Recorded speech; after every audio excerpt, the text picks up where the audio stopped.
All right, you know a little bit about me, about my significant other, and how we help people. So let's find out if you're eligible. First thing is you got to have a state driver's license or state ID. They need to have proof, that you're a resident. Second thing is you got to be between the ages of 50 and 89, or if you're disabled, you could be 40 or over. Okay, the next one is, do you have a valid checking account, or if you're on Medicaid, a direct express card? And that's for a couple reasons. The first reason is the Patriot Act, money laundering. You got to have a checking account in the United States. And they're just trying to tighten up on that money laundering stuff. Second reason why I always encourage my clients to just have it automatically taken out of on a certain day out of their bank account is they don't have to worry about their policy lapsing. God forbid you get in a car accident, you're in the hospital for a few months, you don't pay your premium. I'd obviously call you. I've got technology that gives me a warning if someone hasn't paid their premium, but the reality is you don't want your policy to lapse. Imagine if you paid your policy. I've seen it happen 8-9 years, and you're used to sending a check out, and you get hurt, and you're laid up for a while, and you can't pay your premium, you lose your policy. So that's for your protection.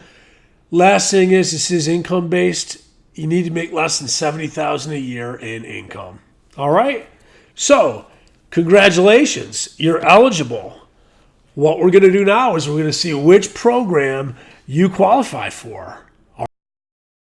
Okay, guys, one more step before we get to which of the three programs, since you are eligible, which of the three programs do you qualify for, and the health questions. But before we do that, just think about this. What's the reason? Why do you need a final expense policy?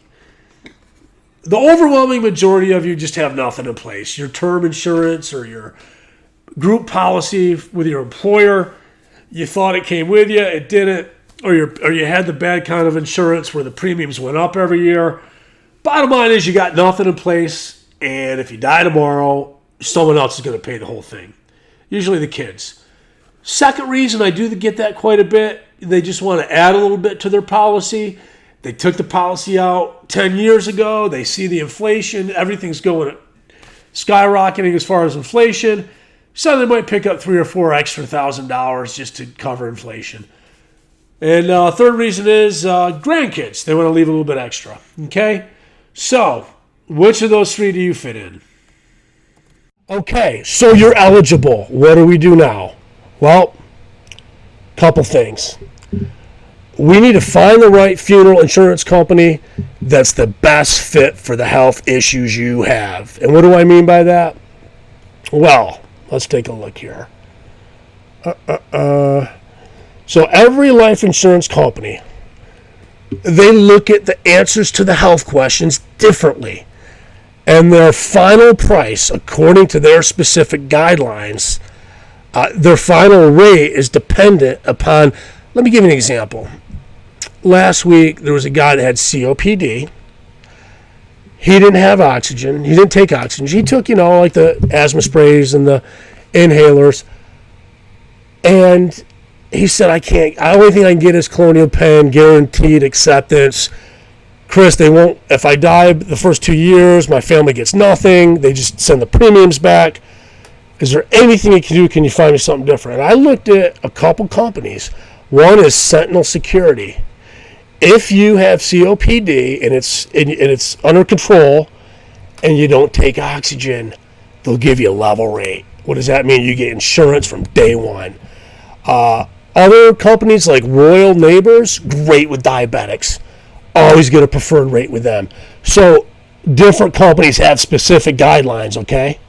The key is getting the best value. The key to getting the best value is finding a company that's going to consider your overall health and lifestyle favorably.